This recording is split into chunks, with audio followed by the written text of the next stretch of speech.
Welcome back to the channel. Before we go into today's episode with Sarah Henry, I want to give you a bit of context.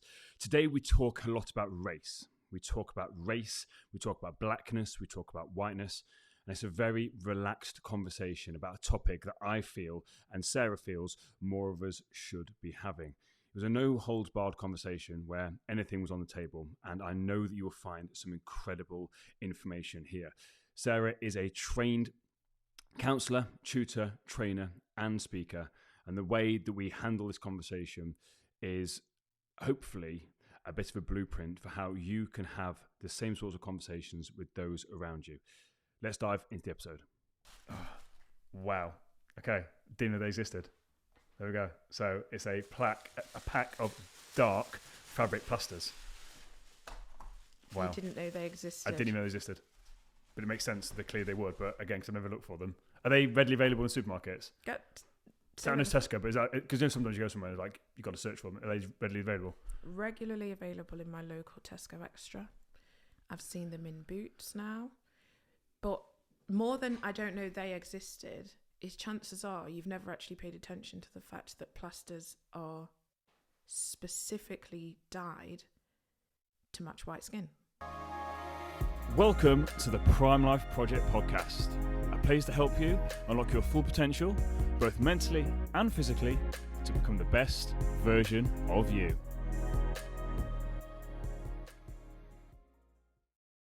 Welcome back to an episode of the Prime Life Project podcast. I'm your host, Daniel James, and today I've got an amazing guest. I have Sarah Henry. Sarah, how are we? I'm very well, thank you. Today, talking about a very interesting topic, something that I've been wanting to talk about for a while. And when I met you for the first time over Zoom, so we know each other through a mutual friend, so yes. Shout out Nina. Thank you. She said, listen, you guys are getting like a house on fire. The conversation was meant to be 15 minutes. We ended up talking for an hour. Yes. And I basically turned around and said, this should have been the podcast. We should just click record. Mm-hmm. But before we sort of go into the topic, can you sort of talk to my listeners about what it is that you do and why you do it? Yep, so I am Sarah Henry, the race trainer, and my professional work is about supporting businesses and individuals to have more confident conversations about race. So I am trained as a counselling professional, and one of the things that I realised is that there's so much work and focus on anti-racism and not enough focus on the fundamental aspects of racial identity and understanding. So that's what I enjoy deep diving into. It means that everyone can feel part of the conversation, everyone can learn something, everyone can take something away. So what is this like race identity then? Because like I said, one big thing right here is about race, not racism, which kind of you make people focus so much on the racism aspect of things, but don't actually focus on race. Because for me, like that's a core component. But what is this? What is race identity? So for people that have never heard that terminology, what is it? So I'm likely to use the phrase blackness over this podcast. And for me, that's what racial identity is. So it goes beyond the colour of my skin, and it is the cultural norms that are associated with black people, black culture, for example. So that can be anything down to music, hairstyles, use of language, all of those things. But it goes above and beyond the surface level of skin colour. Because I think you mentioned before, and this is the interesting thing for me, I, in our conversation, mentioned about ignorance. And I basically turned around and said that I think white people's issues with black culture is ignorance. And you turned around to me and said, no, it's lack of exposure, which I thought was fascinating. Because for me, in my head, it's like, we're exposed to black culture all the time. And there's that cultural appropriation thing where, again, you got white people with cane rows and all sorts of like crazy stuff like that, like the hip-hop culture, all that stuff. So for me, you're just saying that there's a lack of understanding of where this stuff comes from. Like, what's the difference between that ignorance and exposure? So for me, the parts of black culture that you have spoken about are the ones that have been commercialised. So hip hop, for example, that has become commercialised and it's readily available. But there are so many elements of blackness that you won't be exposed to as a white man in Britain. And for me, those are the parts where the lack of exposure is. Because there is a lack of everyday exposure, how can you be ignorant to something that you don't even know exists?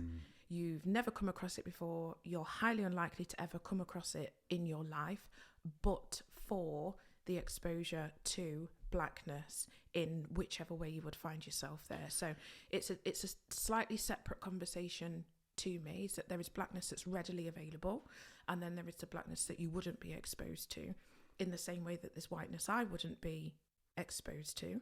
And they're the parts that mean, through not being exposed, we don't even have a starting point to discuss those. But if the conversation about race is synonymous with the one about racism, then there's a lot of hesitation in crossing those racial lines and talking about it. Why do you think there's that hesitation? Because we'll talk about my hesitation in a second. Yes. We'll talk about that, but specifically. But why do you think there is a hesitation to talk about it? Why do you think that a white person and a black person can't just sit down and have a conversation? Why do you think there is that almost like awkwardness about it? Fear Of offending. Hmm. And interestingly, I don't have it. I have no fear of offending you when it comes to your racial identity. You are a white man. If you ask me to describe you, that is the first way I would do it. If somebody said, what have you been doing today? Your whiteness would be a prominent way in which I would describe how and why we're interacting with each other. I don't experience that in return. Yeah. So what do you think? It's really interesting, isn't it? Where there is that hesitation, where, because we had this conversation where it's like, so if I was to describe you, it's like in a group of friends, like, so Sarah, and kind of people, and let's say people know 3 Sarahs, and I would use every other word to describe you apart from Sarah the black one, because it's then who am I worried about offending if I'm in a group full of white people describing a black person? Because the way this kind of makes it, it's like, almost like, I don't know what the word is, but like a group of white people getting offended for black people that aren't even there. Yep. Does that make sense? And I feel that that's the kind of issue. It's almost perpetuated by white people. Is that kind of what you find with this? Yeah, and the phrase that I use in the work that I do is well-meaning white people, because I'm talking about people that are my friends. I'm talking about people that are my colleagues, that have respect for me and I have respect for them in turn. So they're the ones that are well-meaning, that want to do good, but are so frightened to step into the conversation that the awkwardness, the clumsiness, the fear starts to actually manifest itself in ways that can be received as racist hesitation, as stereotypes, as all of those other aspects. I've come to understand that that's not the intent that the people in my life have, but in every way, in so many friendships that I have, as soon as my blackness becomes part of the conversation, there's a split-second hesitation on any reference to it whatsoever. People can do all of the things. Sarah's a mother, Sarah's a therapist, Sarah's a gardener, Sarah's black. And I've noticed that and thought, how? Because it's such an inconsequential part of how I describe myself. But how is it that people that I trust are still so nervous about that? Because it's interesting, because you were black. At some point, I'm sure the word black was almost like demonized, and we might say coloured, or didn't it get changed at some point? And I think that maybe for a white person, the hesitation is because black was somehow deemed as the racist terminology, because no one wants to be racist. So if you hear somewhere that, you can't call them black, it's like, okay, well, what? Like, so what was it? Coloured, or people have like, it's like, what? So honestly, I think that's maybe what it is. That's probably part of your whiteness that you could introduce me to, because I am as black now as the day I was born. Every other black person I know refers to black people as black people. It's always just been a really, really straightforward description. So that's something that you could teach me over the time that we're spending together today, is that I don't know how it's been configured through the white gaze, but what I do know is that I've always just claimed black. Sarah, what colour are you? Black. Okay, the end. But then I don't have that hesitation. I don't have that fear of offending. I don't have that nervousness. And all of my life, I've never had it. So that would be probably something that you have more knowledge on than me. But I would only learn that through conversation with you. Because it's interesting that our mutual friend, and this is when I was meeting her, and she was sort of having a conversation about you. And she was like, I was teaching her about whiteness. And again, I've never heard this blackness, whiteness, and I think it's a fantastic way of describing it. And she spoke about how one day she was putting sun cream on and removing her watches. And you were like, what the hell are you doing? And she was like, well, I'll get tan lines. And you were like, what the hell are tan lines? And in my head, I was like, oh yeah, like clearly, like it's not something that ever comes into your things. So you don't need to know about it. And that's the thing. So I've been exposed to whiteness living in the UK all my life. I went to school with a lot of white people. I saw that whiteness was everywhere, and that's the normal in England. But then being in such close proximity to a white person and having a white best friend, I was getting previews of things that I really wouldn't normally. So the story of going over to her house one, I think it was in April, late May. You know, the weird hot days that we get in the spring. Yeah, we're holding on to. I opened the door and she was just in the shortest shorts I've ever seen. And I was dressed like jeans, jumper. And we were sat outside, and this whole awkwardness around how she was carrying herself and moving happened. I was thinking, what's going on? And it turned out that what she was doing was shifting her position so that her tan would be even. And I said, white people do that. Yeah, we do. And that's where all of this stuff came out, because to me, the sun as an objective thing, I thought, well, it's the same for everyone. It's like, no. There are some people with white skin who actually relate to the sun really, really differently. Mm-hmm. And if something as mundane as the sun can be experienced with these blind spots between us, imagine how many other things there are in the world that I don't see because they don't have any use to me. Mm. And how many things she won't see because they don't have any use to her. But that's not because we're bad people. It's because we've not been exposed to that. So for me, the conversation is the single vehicle to share this information, but it doesn't have to be from the position of discrimination and reversing backwards. Because this is the thing we spoke about before, about this conversation for me as a white male speaking to a black female puts me in a very vulnerable position. But again, I feel very comfortable talking to you because, as I said before, my intention is to get this information out there. And if I stumble on things, you've already said you're going to call me out on it, which is what the whole part of this conversation is. It's really interesting that when we spoke on Zoom before, that I was saying I have been exposed to a lot of black culture that most white people in my position wouldn't. Because again, I grew up in the side of Nottingham that's predominantly white, where it's a predominantly all-white school. However, my football team, predominantly black inner city kids. So again, driving them home, I got to experience a lot of this stuff. When I went to America, loved hanging out with the basketball team, which again, predominantly black. So I got to experience black American culture as well. So then when I used the phrase, black don't crack and black man time, I actually hesitated. I didn't realize I hesitated, but when I went to say it to you on the Zoom call, you picked up that I slightly hesitated before using it, which is bizarre to me. And I didn't even realize I did that. So why did I do that? Because I feel comfortable having this conversation, because otherwise I wouldn't have you on here, because it's a complete minefield. But I feel comfortable and confident enough in my ability to say black and it not be offensive. But why do you think I hesitated, even though you came from a safe place, my friend Nina, so she wasn't going to set me up. You knew the reason why you could be on this podcast. Why did I hesitate when I used the word black in that context? Because for me, I've thought about that a lot since that conversation. I can't think why I paused. I know you don't know why I paused, because outside my head, but from your experience. I think I'll offer it to you because I don't know if you realise when you listen back, you might hear the words that you use. You referred to this as a minefield. What does that mean? It means that at any given point, you could be walking along and something could explode. I don't have that. I don't have that. I am skipping through a metaphorical field of daisies in comparison to you and the minefield that you are experiencing. So for me, it's more about what makes it a minefield for you, and that will be what feeds into the hesitation. I don't have it. It's an exercise in empathy for me, actually, especially as somebody who does the training and facilitates groups of different racial identities. It's like, right, well, this hesitation isn't unique. It's something that for me is universal across white people. So what is that? Let me listen to how it's described. Let me try and experience the feelings of the people that are hesitant to step into this conversation. But it's a meadow and a minefield of a conversation. Do you think a lot of this comes down to stereotypes in movies that are portrayed on there? So, for example, you've got, and again, we can have this whole conversation about how black people are portrayed in movies, TV shows, etc., etc. So, for me, in my head, potentially it could be something along the lines of, I'm going to get blasted on social media about something I've said, completely off the cuff, that didn't mean anything to it, but then people read into it, because you've got people that will see you like, she's black, she's a woman, and then straight away they'll have a character in their head from a movie, a television show, and again, it could be the crazy black woman. And it's like, oh, is she going to be like that? Is she going to flip off at any minute? Is she going to... Do you think that plays into the hesitation as well, of like the stereotypes it created?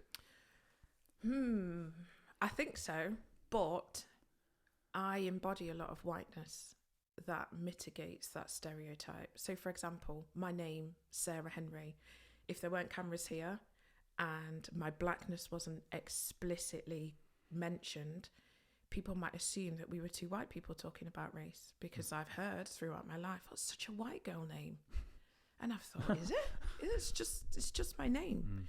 But it means then that there's no initial awkwardness of trying to pronounce my racially cultural name. For example, my natural hair is straightened using nothing more than the regular straighteners off the high street. It falls downwards. So there are so many markers of blackness that I'm aware of that I don't embody. And I think that what that then means is that people see me as more like them until my blackness is part of the conversation, and then I'm different. So it may well be that there is a stereotype and people are worried about that stereotype being ignited. What I would then offer is, okay, if you're comfortable having this conversation with me, is there something that I do that means it's more comfortable? But secondly to that, okay, that stereotype exists in your mind. So let's explore that. Where did it come from? How much do you believe in it? Do you have any evidence to support it? Or has it just been embedded and it's sat dormant, gathering dust, never been challenged, but always gets generated when you encounter a black woman? Because I think it's interesting when it comes to sort of that anyway. So regardless of the race conversation, when we talk about where we're from, so again, you're from a more rough area of Nottingham, I'm from a more affluent area. But the conversation I had with you about that, again, is that people will hear that you're from a poorer area and assume certain things straight away. And I've always said to people, it's like, have you ever actually walked around these areas? Because actually the sense of community and the kind of people that live there are amazing human beings. And actually I feel a lot more comfortable talking to those kind of people than I do with you stuck up pretentious twats. But for me, it's just then that people haven't been exposed to it, as we said before. And this is where, for me, it's that whole stereotype of people create a picture because they've heard stuff on the news or they've heard stuff on TV shows about the poor sort of people, and or the black kids, they've all got knives or they've all got guns. And it's always this never-ending cycle of negativity, so that when they encounter a black person, they must be this, and this, and they don't ever stop to look and be like, well, no, what is this person in front of me? Give it the skin colour. Who are they? What's their character? Absolutely. And when I do my training, that's one of the things that I point out, is that an assumption is different to a presumption. So to presume is to take all of my knowledge and lived experience and to say, given what's in front of me and what I have experienced myself, this is what is most likely. An assumption is, I am going to go straight with what is in my head and come hell or high water, that is the truth. So, for example, people watching this will look at this and presume that it's water. But it could be gin in there. It could be. But it's unlikely that they've come across gin in this volume. And that given this setting, it would be unlikely that that's what's there. So that would be a presumption, but then I could say that it's something else. And then they would accept that. So it's the same experience that I live, is that people might have an assumption and I so harshly don't fit that assumption. What, and you well spoken? I guess. And you've dated white men? Yeah. Oh, that's not what I thought a black woman was. Okay. Therefore, I am the exception to what remains the rigid assumption, rather than shifting to, let me look at what my ideas are of black women. Let me see if I can broaden that landscape. So there's something for me about the fear that keeps that rigid. The fear of offending, the fear of changing, the fear of even embarking on something new. But without the conversation, all of those things stay rigid.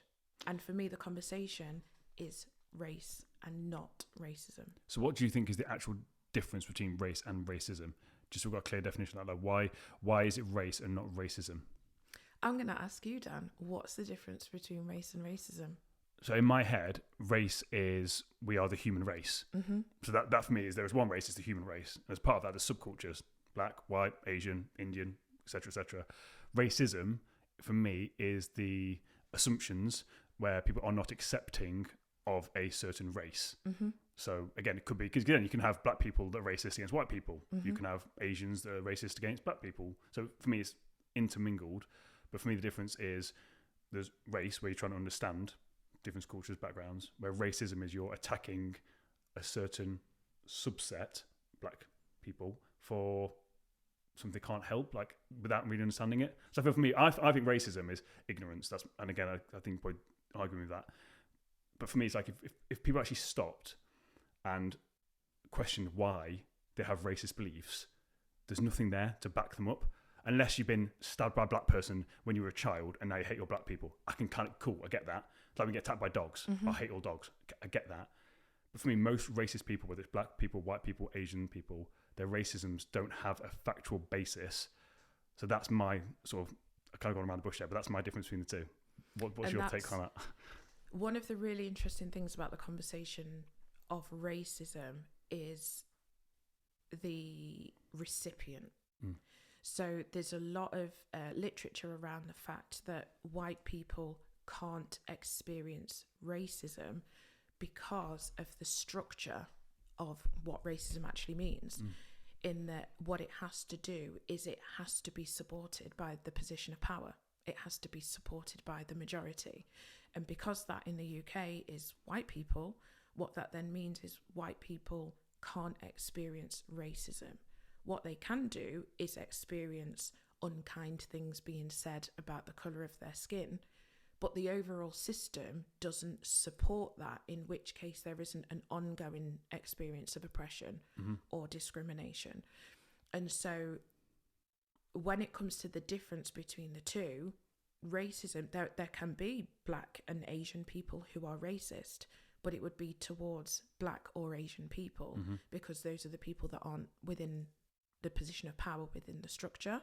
And it can sound like double standards, but when you look at the environment and the culture that we're all in, there isn't actually any evidence to say that white people in their whiteness, and I think that's where the white privilege conversation becomes problematic, white people exclusively in their whiteness don't experience systemic oppression because of their whiteness. It will be an intersection of another part of their identity, like their social class or their socioeconomic status or their gender or sexuality, but it's in exclusive relation to their whiteness. So for me, that's the kind of the racism conversation. It's about discrimination. It's about oppression from the position of power. Is it intentional? So does racism have to be intentional? Can it be unintentional? I think if it was intentional, it would be a lot easier to squash it in this day and age. To me, a lot of people, when the conversation of racism does start, people think that in order to be a racist, you must sign up to a KKK group, you must wear a white hood, and you must actively hate and look to be violent and persecute non-white people. Me, I'm like, no, it's probably Dave from accounts. Like, it's just a regular person. And I think that's what makes the difficulty in focusing on racism to begin with so problematic, is who wants to identify as the grandmaster? No one. No one does. Why? Because so many people are well-meaning. I don't mean to hold these beliefs, but I've been soaked in them because I live in the UK and everything around me is aligned with whiteness. So whiteness becomes normal and not the standard, in which case anything else is abnormal rather than different. If what we do is we look to rebrand what racism actually means, in that, yeah, absolutely, there are the vile, violent, hateful people who will absolutely qualify as supporting racist ideology. There are also people who are frightened of the conversation, who can hold racist beliefs but never get the chance to have the conversation to unpack them, can never engage with black people without being overwhelmed by fear before anything else. So when it comes to it, the country, the fabric of the country is built on racist ideology. There's no doubt about that. What is in doubt is the fact that it's only a subset of people that are affected by that mindset. It goes far and wide. There are black people in the UK that can embody racist beliefs, for example, but we dismantle those by having conversations. Oh, I didn't know that. And now I do. But the whole point of me being able to understand that is because I'm in relation to another person and I'm able to learn through the conversation and not learn through a textbook. Mm-hmm. So interesting on this then. So let's just use the example I gave. So let's say, for example, that I'm in a coffee shop and me and Nina have met, having a coffee. You say, oh, my friend Sarah's coming. And you rock up 30 to 45 minutes late. You rock up and the first thing I say to you is, oh, black man time. Mm-hmm. So for me, in my head, that's probably why I hesitated. Because in my head, I'm like, is that borderline racist? Because that for me this is where I think as a white person, like, what classes as racism and what doesn't. Because me in my head, it's like, you've come and the first thing I see was, oh, black man time. Mm-hmm. And again, I'm trying to make a joke and make it funny, but would that class as racism? Just I'm trying to put my head in the listener here and be like, just to ask a question with that, because I think potentially why I hesitated. I think it's why I said to you on the things like, I didn't know if I could use the word black. That was a bit, of course I couldn't use the word black, like what? But that was my hesitation. But I say, I've never met you. I didn't know you were black. You rock up and I say, black man time. And that is the important part. Like I'm not the all knowing in Yeah. this conversation. Because if I was, I would absolutely be making a fortune. And again, you could have another black woman that completely disagrees with what you're saying. But right now, we're just having a conversation. It's the two of us. That's it. So if we don't know each other and I turn up late, and what you do is you ascribe my lateness to my blackness, and that is in a derogatory way, joke or not, that for me would be racist, because it could be down to a number of factors. I could have been, I don't know, I could have a chronic illness that meant I overslept. I might have had a problem with my daughter and dropping her off somewhere. My car could have broke down. There could have been all of these reasons, but you would have ascribed that to my blackness, knowing nothing else about me, and it would be done in a way that was derogatory. Joke or not, all of that is that those are the assumptions that you've made and tied them together in that final product. So for me, again, it's like almost like a definition of like a racist terminology is if you're using someone's blackness to ascribe to something derogatory towards them. Is that like a working definition of if you're gonna? Because again, I said now I know you, and if you've rocked up here late, I'll probably make a laugh and a joke about it. And again, made a laugh about Black Don't Crack, and we're having a whole joke about like the cameras and stuff like that. So, and the lighting catching me at the right angle. Exactly. So again, little gleaming on it. But for me, it's interesting because I've been in conversations before where, again, Black Don't Crack, like it comes from somewhere. Like black people generally look a lot younger. So I've been in situations where I don't know the person and I find out their age, and the first thing I want to do is like, fucking hell, like Black Don't Crack, does it? But in my head, again, I'm very hesitant to do that because I don't know how it's going to be received. So for me, part of it in my head is, does the intention matter? So my intention matter more than how it's received, if that makes sense. So if they choose to get offended by that, but my intention's good, how's that work? Does that make sense? How does it work? I don't know. Yeah. No. I don't know.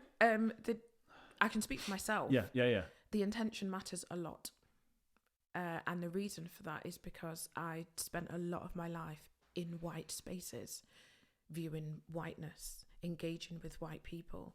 And what I have come to understand from my own lived experience is that there is a lot in the intent, in which case what I'm doing, and as well as a trained therapist, I am listening and experience the meaning of people above and beyond the words that come out of their mouth. So if somebody is frightened of offending me, I have the lived experience and the training to be able to hold them in that. Like you are frightened of offending me. I can respect that fear without wanting to rescue you from it or to shame you for it. We can just continue navigating through the conversation that we're having.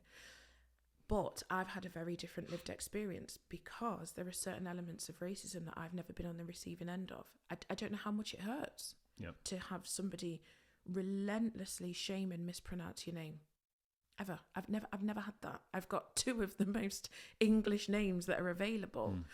So then if what I've done is I've lived a whole lifetime of being persecuted for my name, discriminated against because of the food that I eat, mocked because of my accent, shamed because of the clothes that I wear, somebody's intent probably doesn't matter because I've lived a lifetime of hurt and shame.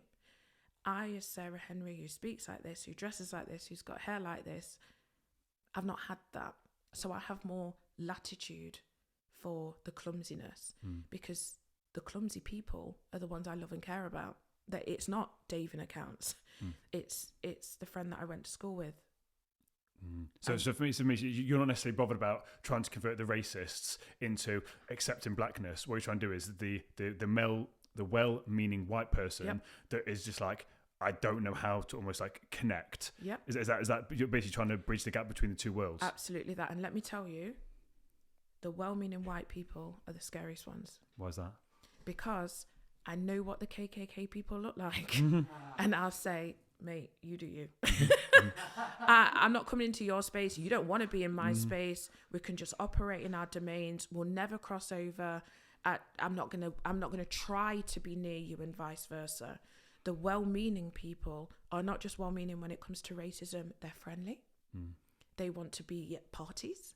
They want to engage. The clumsiness then comes because as trained as I am, and as much whiteness as I've absorbed in the UK, it still hurts to be rejected or shamed because I'm a black woman.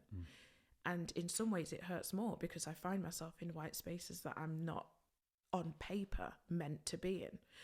So the well-meaning white people can be the scariest ones because you can't distinguish them at all. I don't know who it is that makes racist jokes behind closed doors, because nobody wears badges. Isn't it really funny when people say, I'm not racist, but, or I'm not racist because I've got a black friend, and you think, oh yeah, and then I'm like, what? Like, what's the logic behind that? Because you say, I'm not racist, but, and then the next thing comes out of their mouth, I'm like, well, that's fucking racist. Like, what? It's really interesting when it's like, but, whatever it is, it could be anything. I'm not homophobic, but it's like, okay, well, is that but? Do you hear that but actually mitigates everything that you said before it? Yeah. And that's for me, because everyone is so obsessed with, help me understand what racism is and what racism isn't. Can I say this? Can I wear this? Can I eat this? Can I dance to this? Can I sing to this? You don't even know how to call me black. Let's start there. Let's start with that comfort. You're wanting to get to the end game and you're rushing 10, 20 steps ahead. Can we just talk about how you define me and the parts of me that you're uncomfortable with? It's nothing to do with racism. It might just be because you've never had the conversation before.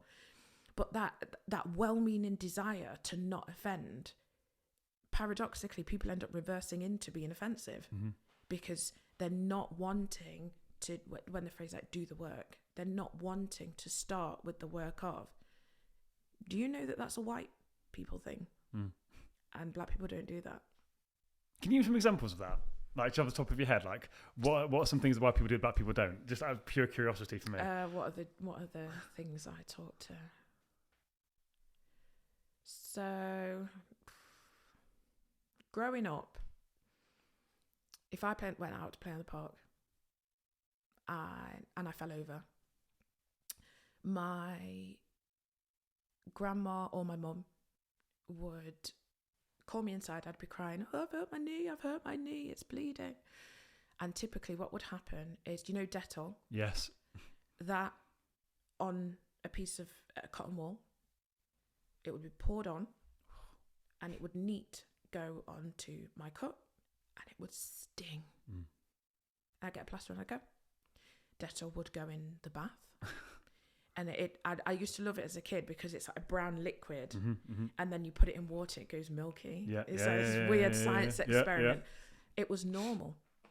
It was normal to have a cold and my grandma pour white rum on the top of my head and rub it in. It was normal for me. Those are the black people things where I'm like, but you don't know that. And why would you know that? Because you don't have black caregivers. You're not raised in a black environment. There are some things that I'm not even acutely aware of because it's so normal that I don't pay attention. It's the whiteness that I can see because it jars with what is normal for me. Something I sort of wrote down here earlier on. Do you find it hard living in whiteness that sometimes it can, I say disrupt your blackness, not disrupt's the wrong word, but it's because you're in such a white world. Do you find it hard to stay grounded in blackness when everything around you is whiteness? Does that make sense what I'm asking? Like, because for me, I feel like some of the things I've seen where, again, you get black people calling out black people because they're trying to be more white. do you find that is something that people navigate with and struggle with, like basically being a black person with all the whiteness and wanting to kind of quote unquote fit in and lose a bit of blackness to fit in? Is that something that either you've experienced yourself, or is that a big thing that is a thing? Yes, to both. Speaking from my own experience and being totally frank, I am what would be called a coconut. Historically, I am black on the outside and white on the inside. Bounty Bounty's another one. My own version of that came about because I was a smart kid. I was a super smart kid at school. And that wasn't just academically. And I'm talking maybe 6, 7, 8 years old. It's not just academically. I was socially smart. And I was aware of the fact that being white was right. Everything I saw was whiteness. Everything. And if there was any blackness in it, it was tokenistic. So the Disney princesses that I grew up with, they all had the lovely princess dresses. And maybe there was the non-white princess of Pocahontas, but she wasn't princessing like the other princesses were princessing. So there's all of these examples, the magazines, everything that was celebrated, that all made its way onto the playground. So nobody was telling me explicitly, you don't belong here, although I did get some go back to where you come from type stuff. But it was in the implicit messages. It was in the implicit ways that whiteness presents itself in the UK as the normal that I didn't fit. So I kind of just had to learn how to do it. And I absorbed more and more and more of it, to the point where my own racial identity was just massively fractured. How was that for you? And when you say massively fractured, when did you figure out that it was fractured?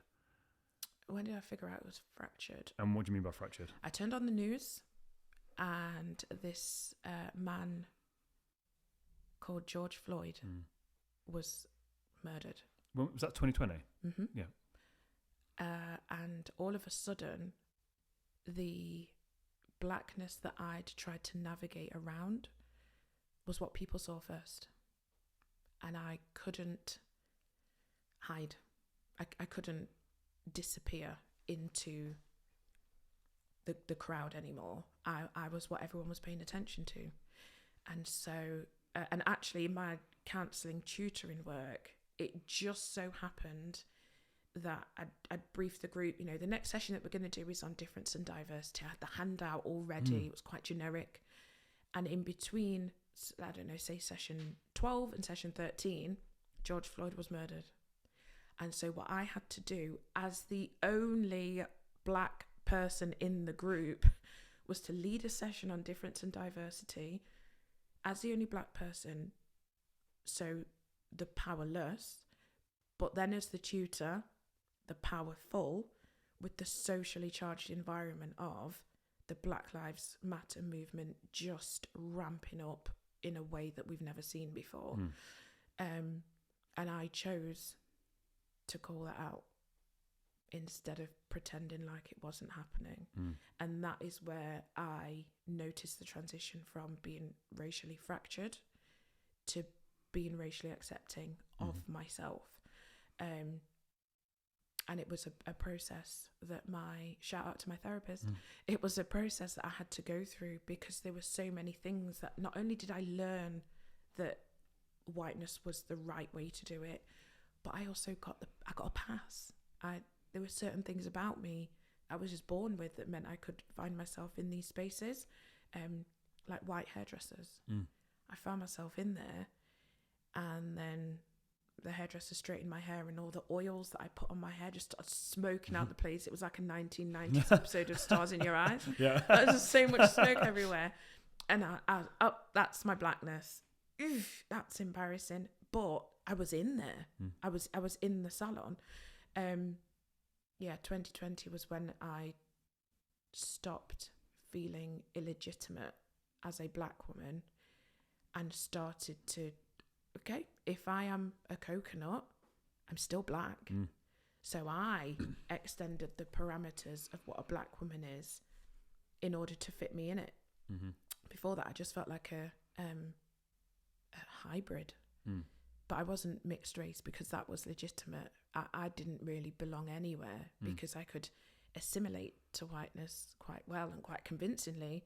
But then when it boiled down to it, I wasn't white, and I was reminded, not aggressively, but just because I didn't have white characteristics enough to get through it.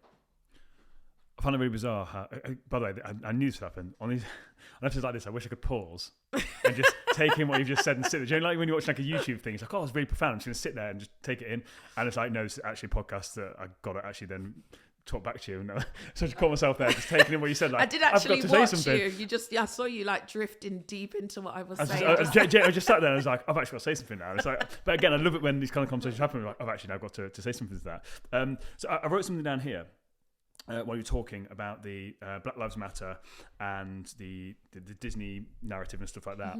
And again, I'm speaking from a white person, from what I hear, which causes conflict, is that you get a lot of people now that, for example, when the whole Black Lives Matter happened, people were saying like, well, white lives matter too. It's like, that wasn't the point. The point was just saying that Black lives matter. Like that's what the movement was. It's not saying that all of the lives don't matter. It's just saying everyone's equal. Like we're up here, like we're not lower class. And then also with that, it's then the Disney narrative now where they are making predominantly white characters or white story people, different colours, genders, whatever it is, to almost like push a narrative. Do you find that then causes more issues when they're trying to force something, and then it causes people that maybe are on the fence to be like, well, that person's not meant to be black. Like you're changing history. Like on BBC, for example, you'll have a Black Friar Tuck, or on the Robin Hood movie with what was it, the Prince of Thieves, and you had Morgan Freeman. So that's like, they wouldn't have been black, did it? And people that would be on the fence now get pissed off, and then it becomes a charged conversation that shouldn't be. Is that something that is real? Am I kind of saying making up? I know I'm not making up. But I think like the most recent one was the Little Mermaid. Little Mermaid, yes. And I did see quite a few things on social media and a couple of comments that were like, can we just draw attention to the fact that mermaids aren't real? Full stop. What do you mean they're not real? What? Sorry, what disclaimer? Right, do you want to say we call the intro? I'm going to have to say, listen, someone's going. It's a real disclaimer. Well, listen. I was on BBC before Christmas, and I didn't say it, but I strongly hinted. So bearing in mind, this is called Circle of Men. It's on BBC local, 8 o'clock on Wednesdays. So 8 o'clock, predominantly about mental health, mindset stuff, and I slightly hinted that Santa wasn't real. I got a bollocking for that. I'm like, oh, you joking? You're destroying people's dreams. Exactly. So now you told me. So now I know Santa's not real. Look, mermaids aren't real. So sorry, Cara, I didn't mean to. But it's that you're splitting hairs over something that is rigid in your mind. You don't even have a real life example. Until we see a real life mermaid, we can't say what it should or shouldn't be. What is clear is that you are rigid in your belief that the mermaid should be white. And that's what's problematic, because that was the initial idea, and now that's where we're stuck. But again, let's have the conversation. Because if that's what's real to you, who am I to say that all of your lived experience are illegitimate? You know what they are. I'm open to hearing that. I'm open to hearing what your experiences are, but you've got to be open to offering them to me. If you don't want the mermaid to be black, cool. You're not a Disney producer. You're not the person that's deciding. So we can have this conversation and it will be of zero consequence to me. The problem is, Disney, if you're listening, Disney have a habit of doing what a lot of people try to do, which is, well, from now on, I'm going to rectify everything. And what they have is a history that they don't want to pay attention to. One of my most favourite Disney films, it was on video. Oh, video, VHS. If there are any children out here, then you won't know what these are, but they'll be in a museum somewhere. My granddad used to go on long haul bus journeys driving the Nottingham Panthers, and he would always come back with a gift. And he came back with the VHS of Songs of the South. I don't know if you've ever seen it. Nope. Oh, love it. Uncle Remus. Absolutely love the film, and it's set in the South of America in, I think, the 1930s. It's got so much racism in it. It's unbelievable. But it was released. It was made and it was released. And at the time, I can't remember the lead character's name, a black man. he wasn't allowed to go to the Oscars. He wasn't allowed into the venue because he was black, even though he was the lead of the film. So that's how charged that moment in time was. Disney will not release that film on DVD, and they will not release that film on Disney Plus. And from the research that I've done, it's because it's so racist. And I'm like, well, yeah, but you made it. You and it's of its time. I'm not saying it should be celebrated, but if you deny that is part of our history, it's not my history, it's all like black history, this black, no, it's our history. If you're denying that it's part of history, and what you're saying is, well, from now on, we're going to make the mermaid black. Okay, but we remember. I love that film. And it was one of the very few Disney films that actually had black characters in it full stop growing up, never mind the lead. So when you say racist, is in the sense of like not even funny racist, I say funny racist, in like Little Britain, for example, like playing on racist stereotypes, or we're talking about outright like racist? I mean, to me, Little Britain is outright racist, but it's done with enough humour. For it to pass as funny before it's racist. Whereas Songs of the South was just like straight up, I don't know, black people called tar babies, for example. And it wasn't for comedic effect. It wasn't for anything like that. It was almost factual in how it was in the film. That's just how things were. So when we're all looking to be progressive now and kind of find a balance of equality, because so much history, it's not just Disney, there are tons of brands and institutions that do it. If the history is hidden, because the history can be cloaked in whiteness, but I know that it's there as a black person, and black culture knows that it's there. What we do when we speak about the racism that we see in 2024 is go from, because I remember Songs of the South, I understand about colonialism and all of these things that are hidden for the average white person, who again is well-meaning and who's just navigating around the world. And that's why conversations about race and racial identity are the starting point for that. Is that I can talk to you about what my blackness means to me, and that isn't the same as what it would mean to one of my sisters who are also black women. But it means that there is a conversation that we can have, we can share experiences, and you can perhaps broaden the parameters of what blackness means to me, but also check out through engaging with me what it means to you. Like, I didn't expect a black person to engage with me like that. Okay, you can ask yourself why if you want to. Again, I'm thinking, no. Come back to me, Dan. Come back. The thing is, when you're talking, there's so many different trajectories I can go down. And like I said, the day before, I said about having, I don't know how to script something before I go, and I knew we were going to go off on tangents. As you're talking, I'm like, where am I going with this conversation? Because there's so much to go on. But one thing that popped into my head, which I want to go into, one of the first things when we were talking about all that stuff there was slavery. Because that's a conversation no one wants to have. But as we're talking about there, we can't just ignore that it actually happened. And then what I find that happens is it makes the whole thing worse, because black people are saying one thing, white people are saying another thing. So for example, me as a white person is like, well, I'm not responsible for it. It's got nothing to do with me. Like, I'm not saying sorry for something I didn't do. Black people like don't necessarily want from what I'm gathering, don't want to say sorry, just acknowledge the fact that it was a thing. So for me, again, it's the lack of talking about a subject that makes it worse. Rather than just people sitting down and being like, slavery, let's have a chat. What do we actually want out of this? Rather than just two people sat on opposite sides and then having this really murky thunderstorm in the middle. It's like, well, what do you want? As a black culture, what do you want? White people, what do we want here?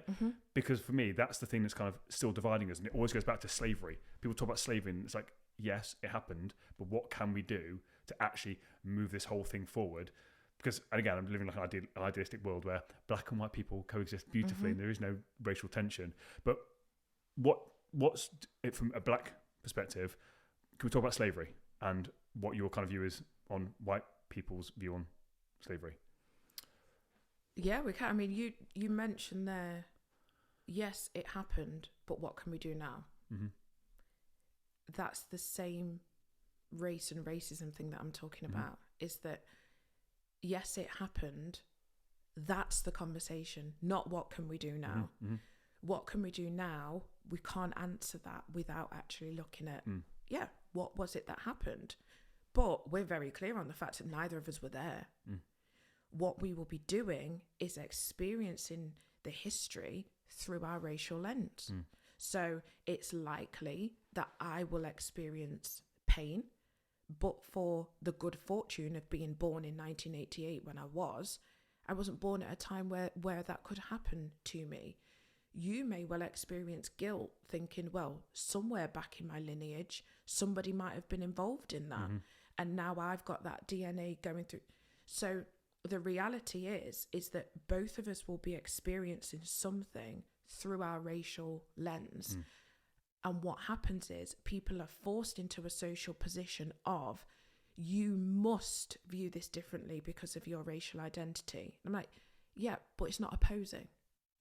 We're not on opposing sides.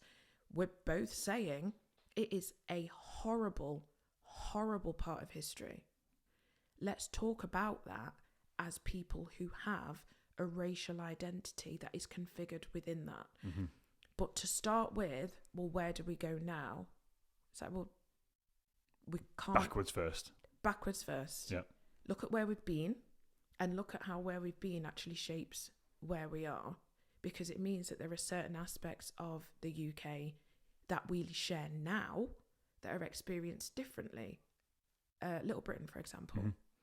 You will experience that differently to me in how it presents its racial ideology and its humour, but that is because I have a different relation to the portrayal of racial stereotypes. And that will go back and back and back and back beyond my lifetime, because I will have heard stories from my parents and my grandparents, and they will have heard it from their grandparents. And so the history isn't actually that long ago. Some of it is within like my own mum's lifetime.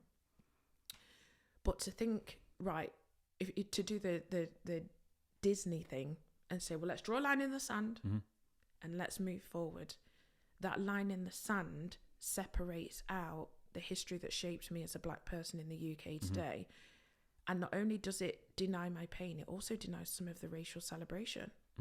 Like the first black person to fill in the blank here in the UK, that's a massive point of racial celebration, because historically that wasn't accessible. So it's all of those things, but it doesn't have to start with, right, okay, well, racism is the topic and let's put ourselves in our social positions. It's actually, as a black woman, in my blackness, this is how I relate. And in your whiteness, you may relate to the same objective thing differently. But before we know where we're going to go with this to achieve equality, let's look at where we are and let's look at where we've been. We can talk about the sun. We can talk about Disney films. We can talk about slavery. Anything has to start with, where are we now as people within this narrative? Because that's the biggest thing there. And I knew this was going to happen, and I told you to call me out and stuff when I used terminology. So like I did there, it didn't even click. And that for me was the whole point of the conversation. By me saying something like that, in my head, as you were explaining, it's like, well, yeah, in my head, I'm like, yeah, we've got to deal with it, but then move on. But then as you see it, it's like, well, no, you're kind of disregarding it. But in my head, I'm like, oh no, I meant this, but what I meant and what I said are two different things. And that then potentially is the issue. So again, you kind of mentioned as well that you haven't necessarily experienced outright people shouting racist stuff at you. I've had a guest on before, Jay Little, one of Mikey's mates, that kind of mentioned from Nottingham as well. Basically had people shouting stuff out the car window and stuff like that, like horrific stuff. But I then had someone, Jordan, who Didici Otto, amazing brand. And this is something that I basically spoke, I think it was off air of that episode, where when Jordan first came to me, he's a black man with a fantastic clothing company. It's streetwear, it's awesome. And after the first podcast I did with him, he turned around and said that he didn't want to show on his social media that he was black. And I was like, and this for me, this is where I've really wanted to have this conversation for a while with someone, because I couldn't get my head around it. I was like, well, what do you mean? He went, because if I show that I'm black, people will think this about me. And I was like, what the fuck? And he said, so you used to use the yellow emojis. And I said, mate, people buy into the owners, you have to start showing your face. And he has, and he's absolutely blown up. And then he came to the second podcast and his sister was there. And we had a conversation off her again. And she basically said, when you go to Asda, would you do the receipt? And I went, chuck it in the bin. She went, no. She says, we always have to keep our receipts. And it's just little things like that, which I don't think as a white person, I understand actually happens. Yep. And although it doesn't necessarily happen, it's a thought. And then for me, that is the issue, that it is a thought. Absolutely. Of what emoji. Do I do the black one? Do I do the mixed race one? Do I do the yellow one? Like, and for me, that's not even something that ever crossed my mind. And again, that's why, again, I've always wanted to, when Nina said to me, I wanted to have this conversation because I've only had it ever off air and never actually had someone opposite me where we can have this kind of discussion to call me out on some stuff. And it's like, fuck, I had no idea. That's the reality, is that there are certain things. For me, the phrase white privilege is incredibly accurate, but problematic. And it's problematic because it seems to be experienced by white people as white luxury. And it isn't that. It is the lack of problem. So if you don't worry about showing your face on your social media because it won't affect your brand, that is a lack of the worry. It's a lack of the fear. It's a lack of the vulnerability. Doesn't mean anything is good. And more often than not, it's quite the opposite. But there isn't the additional hurdle. This, on my way here today, for example, I was driving around here thinking, Missy Elliott's a bit loud in my car. I might just turn it down a little bit because I didn't see many black faces as I was driving through. Felt like a white area. A little bit safer just to do that. But again, it wasn't a whole event. It's almost like a default script. It's just one of the things that I think about because despite a stranger doesn't know me, but as soon as they look at me, they see that I'm black. And there's certain things that come with that. So those kind of considerations, they are what shape a black experience. But we learn these as children. These things happen when we're small. By the time I'm grown and I'm in adulthood, it's a normal thing until I have to teach my child. And then I have to become explicitly aware of it to pass that message on. But things like when George Floyd was murdered, that wasn't new news to black people. That's we have people in our families that have been brutalized by police officers, but it wasn't caught on film. There weren't eyewitnesses. It was just our family members' word against all of the white police officers, and we all know how that narrative will play out. So when black people now talk about stop and search and the rates and the disproportionate rates, we're not talking about that isolated event, and we're not talking about the events just as they are on TV. We're talking about the truth and the reality that we've lived, which is, we have to tell certain things to our young black men because there isn't the luxury of walking around with your hood up on a dark evening. So then here's the interesting thing with this, and this is where I want to kind of play devil's advocate and like cultural thing. Do you feel that sometimes black culture perpetuates its own downfall? And what I mean by that is glamorizing the thug gang culture with the hoods up. So then that's all white people will see is, again, Top Boy, for example, stuff like that. And they'll assume that every black kid is basically a drug dealer, got a knife, just because they've got their hood up. And I said, it's just a hood. So I'm not talking about they've got the thing covering their face. I'm talking about literally just a hood. And then walking around and straight away thinking, ooh. Like, so my question with that is, like I said, is like the music videos, the fact that it's, and again, I understand, very well aware that it's the people, the white people at the top of the music industry that push this sort of narrative up. But do you think that causes more issues than solutions? No. Not from my perspective as a black person, because we're not glamorizing anything. It's normal. It's normal. And this is what I mean about because you yourself, for example, wouldn't have seen elements of blackness. Like, for example, you come to a black christening, the party at that event is incredible. It's absolutely incredible. The amount of energy that's in the room. nothing's glamorized. Nothing is publicized.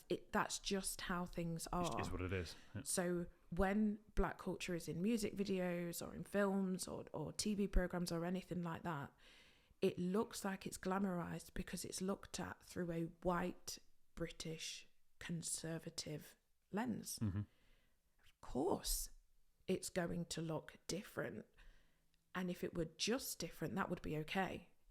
What happens is black people start to look abnormal. We start to look aggressive. No, that's just how we sound. That's how we carry ourselves. We are disrespectful. No.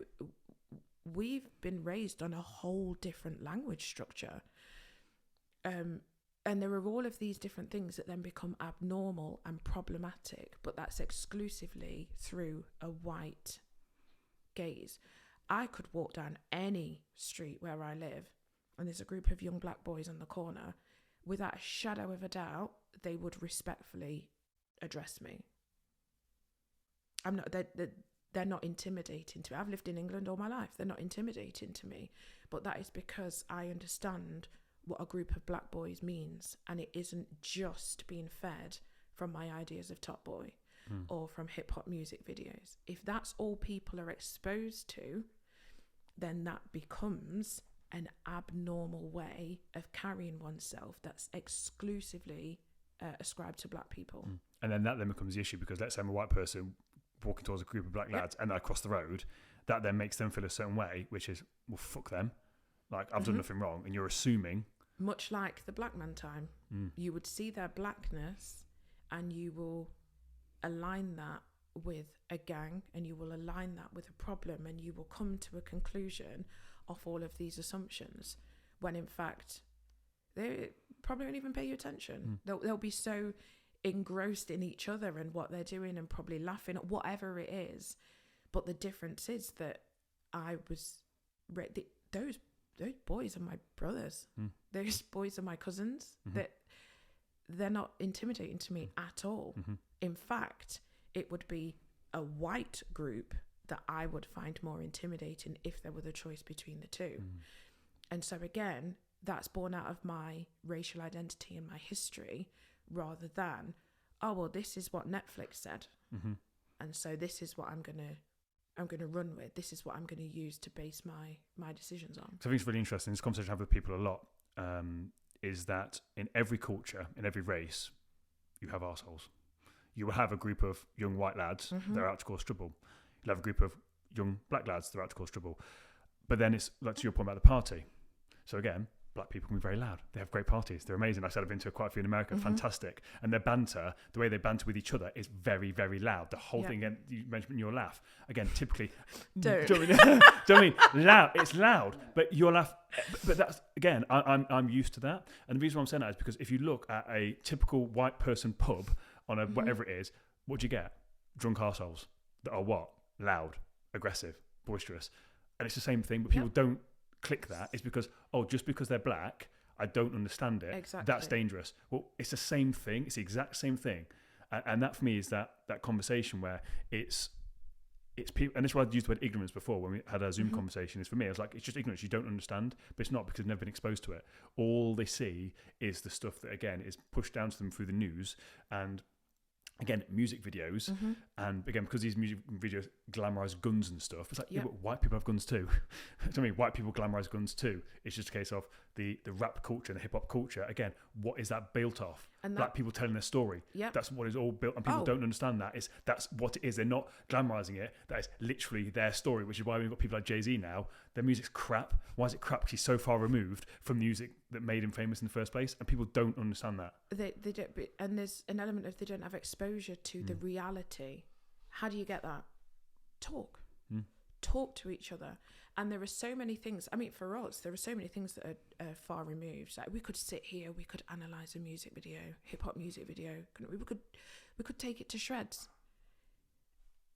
There's so much more that is readily available and accessible to us that we could talk about. And I 100% believe that you would have, oh my God, moment, because you're like, well, I've never looked for this before. I've never seen this before.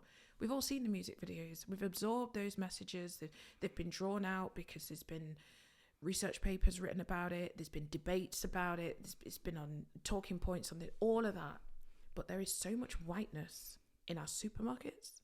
There's so much whiteness on our high street. It's like you wouldn't have seen it because you wouldn't have had to look for it. I don't know if you remember like in the early days of the internet and YouTube when there'd be like a video going around and it would say, count how many times the people in the white t-shirt throw the basketball to each other. Something like that, yeah. And there's like some people in white t-shirts and there's people in black t-shirts, and what you're asked to do is to pay attention to what's going on with the white t-shirts, and you counting. And then it says, did you see the monkey or did you see the gorilla? Yeah. And you're like, whoa, let me just take that back and look again. Once you realise that there's more to pay attention to because you're not just focusing on your own needs and your own requirements. Like as brazen as the day, gorilla walks along. I think it like beats its chest. I know exactly what he's and then exactly it keeps walking. And I'm like, right, okay, well, if all you're doing is focusing on the whiteness, then let's not think about what's on TV. Like, let's think about when we're in the supermarket. If all you're doing is focusing on your white needs, which no shame, you are a white man. Why would you need to see it? Then you're never going to notice how underrepresented black people are. The flip side is I'm walking through the same supermarket as a black woman. I'm like, oh yeah, I'm not catered for here. I'm not catered for in this aisle either. And I see whiteness because the country is white. You didn't decide that. But you do have the choice to step into the conversation with me and hear those things and think, oh yeah, do you know what? I'm going to talk about that. So how do we go about having these conversations? Well, because I know me and you having that. So again, people listening to this, like, that's great, but I can't really go and talk to Sally in accounts. There's black and just black. I also heard this podcast and I just want to talk to you about blackness. Because I'm like, Sarah what said. the hell are you on about? So this Sarah, she's black and she says that because you're black, we can have this conversation. No, I'm definitely not saying that. So when I do my training, the mutual friend termed this range of products that I found just on the high street my black pack. And it's a series of products that I, as a black person, relate to. And so I've got some things with me. Go on then. This is an example. Oh. You didn't even know I was bringing I this. didn't even know. I thought, oh, that's nice. You got a bag with her. I had no idea what this was. I got a bag of stuff. So let's have a look at. I've got your present actually. Got me a present? Yeah, it's a proper present as well. Thank you very much. So if you open that. Open it up, thank you. And if you're listening on audio, don't forget you can go onto YouTube and check out what this present is. I'm actually really nervous. I don't know what this is. That's what we got here. Oh, wow. Okay. Didn't know they existed. There we go. So it's a pack of dark fabric plasters. Wow. You didn't know they existed. I didn't even know they existed. But it makes sense that clearly they would. But again, because I've never looked for them. Are they readily available in supermarkets? I know Tesco, but is that because sometimes you go somewhere like you've got to search for them? Are they readily available? Regularly available in my local Tesco Extra. I've seen them in Boots now. But more than I don't know they existed, is chances are you've never actually paid attention to the fact that plasters are specifically dyed to match white skin. No. Never even noticed it. But why would you? Yeah. That's blown my mind a little bit. I'm completely honest with you. I had no idea that was even a thing. But it makes complete sense. Like I said, when you think about it, it makes complete sense. But yeah, I'm totally. You look really shocked. Genuinely, it's completely logical, but I didn't even realise that was a thing until you then brought it up. I'm like, well, yeah. But now, okay, so now talk about like what's in that shock for you. What's going on? I've just noticed it, and I've realised there's a thing. So as you mentioned before, like the whole like monkey in the background. It's like I'm like, well, yeah. Actually, I then put myself black. The first thing I thought of is when I was at school, how many black kids had to wear plasters. They again kind of highlight the issue. If that makes sense. They've got a cut on your arm. It kind of highlights the issue. And then the next thing that popped into my head was tattoos. Bizarrely, we said that about tattoos. So if you black people with tattoos, it's black ink on black skin. So sometimes you can't see a lot of them. So in my head, it's like, well then, should have white ink so they can actually see the artwork? Because tattoos are artwork. You want to see them. So they're the first two things that popped into my head. There's the tattoo and going back to school, and then tattoos. But not thinking about other people and how they should be catered for. you as Dan, Mm-hmm. in the ways in which your racial identity is configured for you, Mm. what do you experience looking at those? Like this shock Mm-hmm. as an immediate feeling. Is there anything else? I'm glad. I'm happy. Mm-hmm. I'm happy this is a thing. But then the next question is, how long has it been a thing for? So I'm glad it's a thing, but I'm like, how long has it been a thing for? Mm-hmm. And then I also feel a bit ashamed and guilty that I didn't know that this was an issue. And it's something so basic and simple. And in my head, I'm thinking, well, what other things, like other equivalents of this? If that makes sense. I can't in my head think of anything. And that's why I went to tattoos. Because I'm like, well, yeah. And you told me you're going to do this to me. Is it not this? But you told me you're going to make me feel uncomfortable on the podcast. And again, I'm quite a very self-aware person. And I'm struggling to articulate how I'm actually feeling about it. Because then it goes back to I almost feel like ashamed, but I don't know what I'm ashamed about. Like, what am I ashamed about these for? And I feel uncomfortable, but I don't know what I'm uncomfortable about. I don't know if I'm uncomfortable about the fact if I didn't know these were a thing. And as if you should know. Yeah.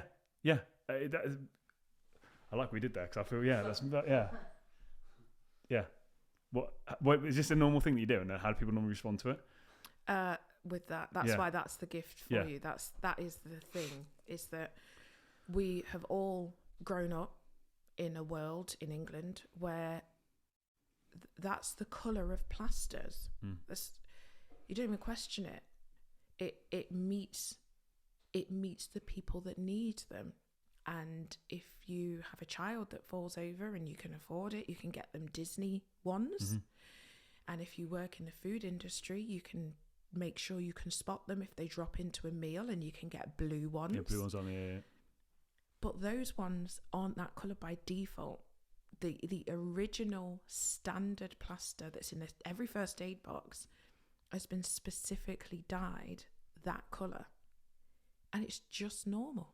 It's just invisible. Nobody sees it at all. And it was only when, I can't remember what it was that started the conversation for me, but I got really outraged, and I was like, as if the Smurfs can have a plaster that matches their skin before a whole race of people in this country. But to me, growing up, they were just plasters, because what good would come from the outrage? What good would come from saying it's unfair? Well, it's just a plaster, isn't it? Use it. It does the job. And so in some ways it's quite provocative for me to give them to you as a gift, because I think to myself, I wonder if the next time Dan cuts himself and he has the choice of which one to use, we would all choose what matches us. Plasters aren't necessarily a badge of honour. They're meant to be invisible. But I first bought them in 2020, and I'd have been 32.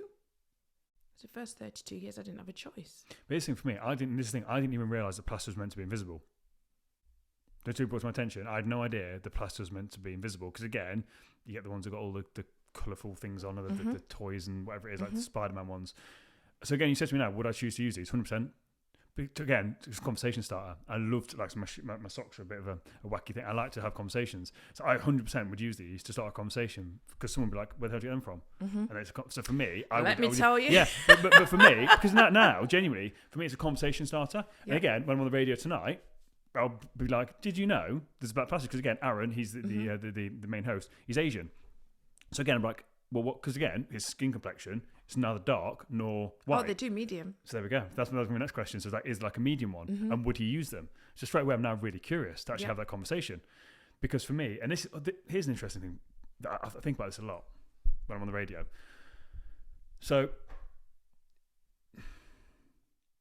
there's me and normally 3 or 4 other white guys talking, and then Aaron, who's the radio host. I didn't know we were talk about this because it's something that I've never really verbalised, but I always think to myself, if I told you that's what it was and you saw the picture of it, would the first thing that you think be, why is there no black person on that?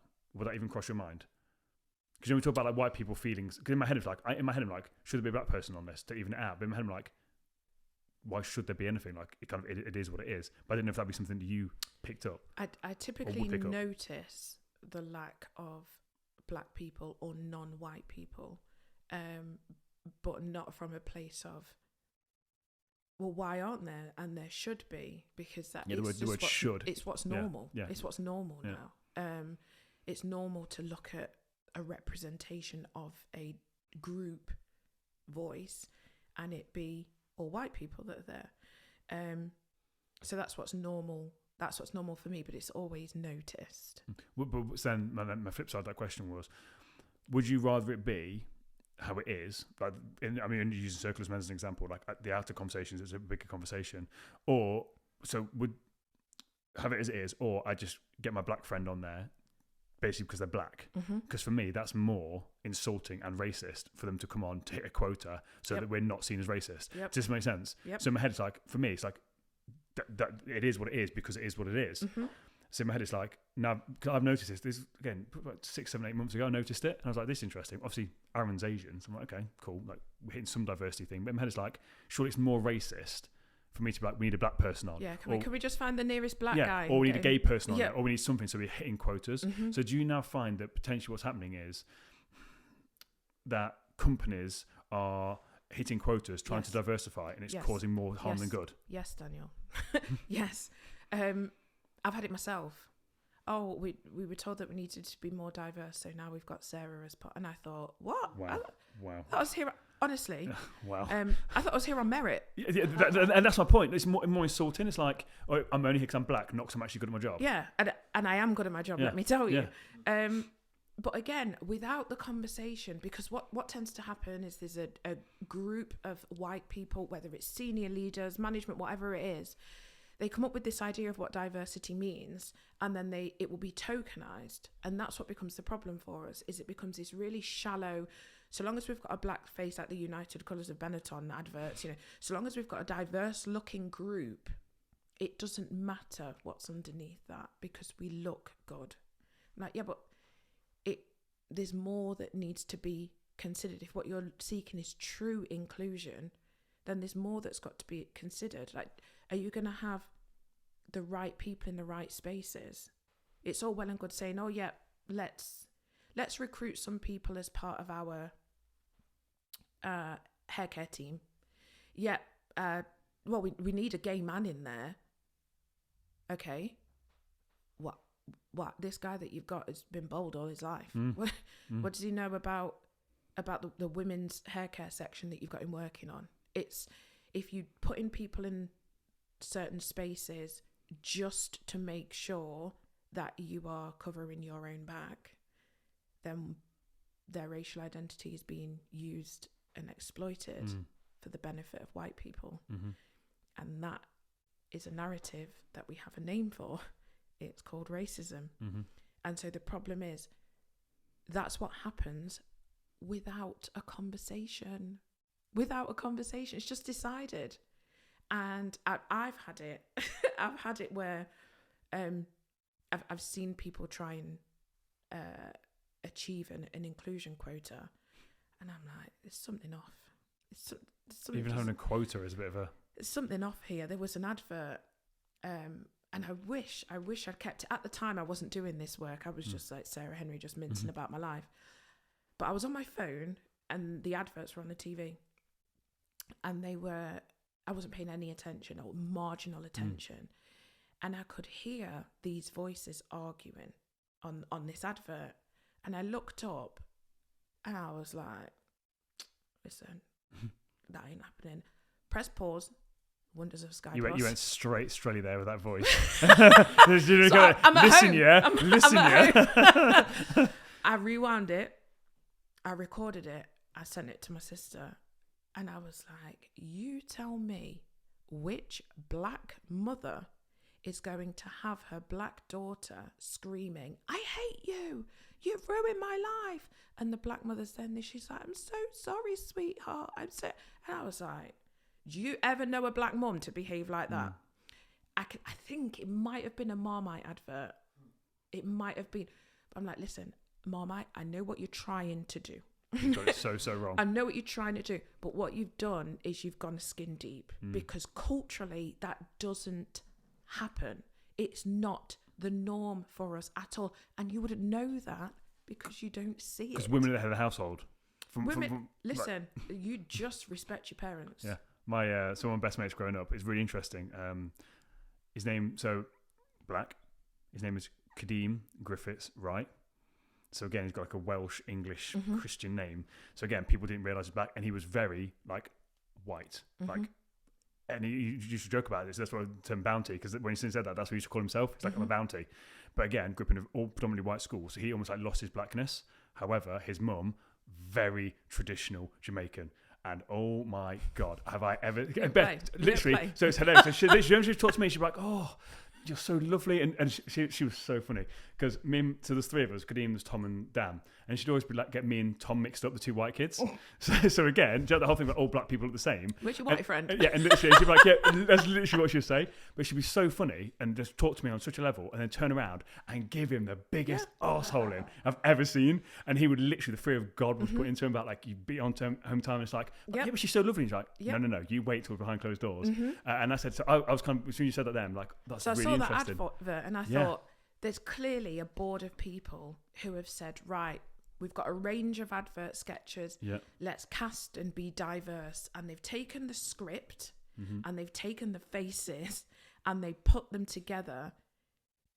And as a member of the audience watching it, like this, who they're trying to relate to. Also, don't go giving the message to white people that this is what happens in black households, because it's not the same angry black woman stereotype that exists in the world.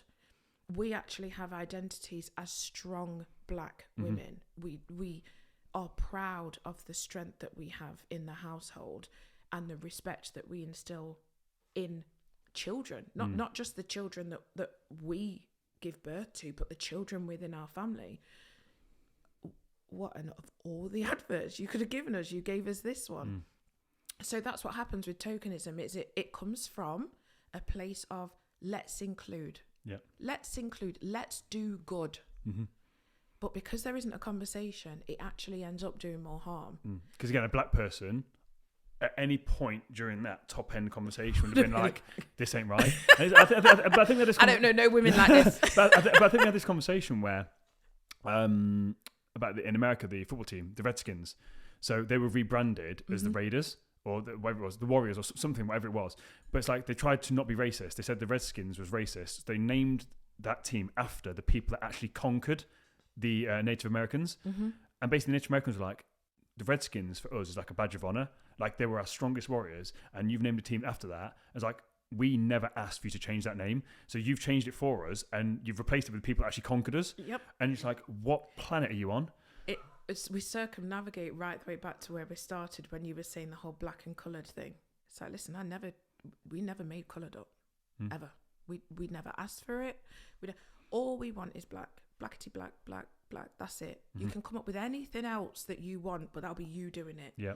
Just if you listen to us, black is enough. Black is more than enough. Like, we're cool with that. And in the ways in which we take it and champion it, everything. It's a position of pride. Yeah. Don't worry about that. Don't worry too much about that. And I myself, I don't know if you've noticed, I use non-white people as a phrase, because the phrase BAME, I hate it. What's that? Black and minority? Black, Asian, and minority ethnic. Because I'm like, but you don't mean that. If you were to describe that group without using the letters from the acronym, you would say it's people who aren't white. So stop trying to make it be more palatable and nicer and softer. The message is you're not white. And you know why I know that?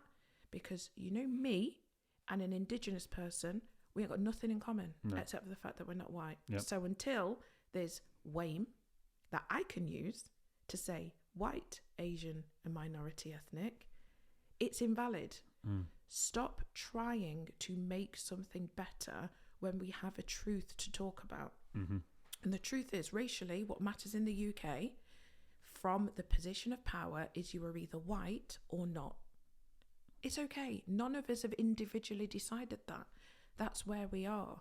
But we don't fix it by putting these sticking plasters on, well, we'll come up with that politically correct term and we'll do that bit of casting. Political correctness, isn't it? Yeah. No, just talk. Yeah. to each other and realize that what you're doing is lumping everyone else into this false homogenous group. And also then losing the blackness. Because if you're then lumped in with Asians, like you're diluting the Asian culture and the black culture. So it's like, what? It's like, no, like you're black. Like that's black, Asian, white. If you lump everyone together into a thing, like the BAME's like, no, like, because now what you're doing is you're then watering down the culture. You're then, again, being more racist, because it's like, oh, you don't deserve to be called black. You're going to be lumbered with this. And it's like, and that's the whole I don't see colour thing. It's like, no, I want you to see it. Yeah. But if we but don't judge me on it. Because I said the last thing, like, no, you are black, but you're not on this podcast because you're a black woman. Because I know plenty of the black people to have this conversation. It's because I'm a brilliant conversationalist. But genuinely, but the thing is though, you are a fantastic conversationalist. You can hold this conversation. You've navigated this conversation absolutely beautifully. And the conversation we had, I connect with you on an energetic level. So it's like, yes, you're a black woman, but actually I connect with you on a level. Even today when we've been talking, I connect with you on a level. If I didn't connect with you, I wouldn't have just brought you on because I wanted someone to talk about blackness, racism, race, because I've been doing this podcast now for 4 years. I've waited long enough. I'm just going to rush to have it. Oh, I've got a black woman who wants to talk to me. Get her on. Get in. Come on. Anyone right, get in. Anyone? And listen, so your name's going to be Sarah. And we're going to, Henry's the last name. Whatever. No, Henry. It's got to be Henry. So before we go on, we can go for an hour and 20 minutes, which again. Have we? Yeah. So there's one question I want to ask and then sort of nicely round it up. And again, I'm just putting my whiteness hat on. The N word. Can we just talk about that? Yes. Because that is a massive thing. Again, whiteness, blackness. There's like a bump of heads. Like you say it in songs, blah blah. But obviously, I'm very well aware that it's a term of endearment. Like I said, been black culture in basketball team. I've never once used that word because it's just not a thing. I understand what it is. I also understand where it came from. Can we just talk about that word, the use of the word, and why white people have a problem with it, and why black people have got a problem with white people using it? Yeah, I'm not going to say it. No. I don't like it, but I think we're all clear on what the N word is. I know some of the people that are listening or watching might not know that there are two versions of it. So there's the hard R, which is the one that is has been used as a weapon against black people from predominantly white mouths. And then there's the A, which is what has been taken back. It's like a term of endearment, isn't it? And owned. And it's it would be used in the same way that you would refer to somebody as my brother. Or mate, isn't it? My friend, mate, yeah. The way I interpret it as in America is like, it's just like saying mate. Yeah. But it's mate as in the black culture to each other, not me coming in and saying that. And I've heard people say, oh, why can't I say it? Black people are saying it. Why can't I say it? Yeah. And for me, the main thing about it is there's some entitlement there that we're not looking at. There's some entitlement into that territory that you believe you are deserving of. And that's what's interesting. If we were to flip it, for example, and I said to you, excuse me, Dan, why is there not rice and peas served in this tanning salon? Why can't I do what it is that other people are doing in there? It's like, well, first and foremost, that isn't my territory. A tanning salon isn't the space that I am to find myself in. So the fact that I'm not catered for or included in that space, let's look at, first of all, whether or not that's my space to even be offended by. No. What has been reclaimed, the A of the N word, is one that is steeped in black culture and black identity. And yes, there are white people that use it as the same term of endearment. I, as a black woman, choose not to do it, but that's my own personal choice. What we need to be careful of is that entitlement runs ahead of what is just common sense across us. There are female spaces that you don't get a urinal in a woman's bathroom. Well, maybe nowadays you don't know what's going on with stuff. But typically speaking, that's not what happens. No. And if that needs to be adopted, it starts with a conversation that's based on understanding and not the entitlement of, well, you as the knowing are inherently wrong because I'm not included. For me, that's the overarching question that comes before why can't I use it, is well, what do you believe you are entitled to? And why do you want to use it as well? If you know that it could really offend someone, and that's the best. Yeah. That's the best with thing anything, that even like that word, on anything, regardless of even if you're talking to your white friend and white, black on black, if you could say something that potentially would offend, why would you run the risk? And you have got a range of options. Yeah. Like you, mate. You have got bro, you've got the name, dude, whatever it is. You've already got a wealth of options available, and you want more, but the more could actually do harm to people in their identity. And what you're not doing is even considering who you are in this conversation. Like you're not neutral. This word is going to be generated from your position of whiteness. You have to have awareness of that. It doesn't matter what is in your heart and mind solely. You might know that it's with good intention. Oh, these are my friends. This is that. Yeah. But you're socially positioned as a white person. Would you not just want to say, mate? Because I've had it when I was in America, where I had one of the. I'm trying to think what his name is. I've literally not spoken with my friends in America for, again, I was there when I was 18, 19, 20 years old. Morgan. And he always used to say to me, he used to call me the N-word and give me a big fist because I was English. So he used to call me his English N-word. And again, big fist, mate, and that was it. I never once felt ever comfortable enough to drop that to him. And but well, you're my American N-word. It just wasn't a thing because, as you mentioned there, the two words. I know there's two words. There's two versions of it, and regardless of which one you're saying, it's where's it come from? What's the history of that word? And understand the history of the word. Why would I want to say it? Also, why would I want to say it? Also, another part of that conversation, which I always find really fascinating, is who said you can't? You can say it. You can, yeah. But I think personally, I didn't feel it was right. There'll be consequences if you say it. But you can. Yeah. Because in that situation, I could have said 100%. If he said it to me, if I turned around and said it to him, and I basically called him my American N-word, I'm telling you right now, 100% fact, there'd be no issue. But it didn't feel right. And that's the thing, is that this entitlement of, oh, well, why can't I say it? Why can't I say it? You can. You can do anything if you want to. There will be consequences. Yeah, exactly. Yeah, you can do anything you want. I can slap you right now. There'll be consequences. Get my ass beat. Get my ass beat. You'll see the strelly come out. You'll see what else is in that bag. But that's the truth. Is all of this. Oh, you can say this. You can't say that. You can. Let's just go all the way back to.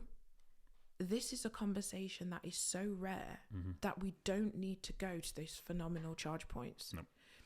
I've just given you some plasters. They've blown your mind. Literally blown my mind. I've genuinely blown my mind. We don't need to go to a place that is so steeped in emotional history, in pain, in struggle, in shame, in difficulty, in division. Why go there when you can just walk through Tesco and there's plenty to talk about? You can walk down the high street, there is plenty to talk about. You can watch adverts, there's plenty to talk about. But you can talk about I as a black woman and you as a black man, and not the abstract, well, what if maybe possibly on a fourth Sunday, this white guy wants to say the N-word. That is for that person. And it's so far removed, as you mentioned before, so far removed from where it needs to be the conversation. As you mentioned before, we're going ahead. No. We can start here. When that guy finds himself in that position, he can deal with it how he chooses. If that guy's you, we can have that discussion and we can explore that. But there's so much more to your whiteness than making sure you don't offend me. Yep. And there is so much to my blackness that isn't about being the recipient of racism. There's tons more. I've got my whole bag of tricks I'll probably show you when we come off air. Yeah. But there's tons of stuff that's available for us to actually get to know each other and come closer to each other, because what you have pointed out on this podcast is, in your white identity, you have been ashamed of your whiteness right now here with me in relation to those plasters.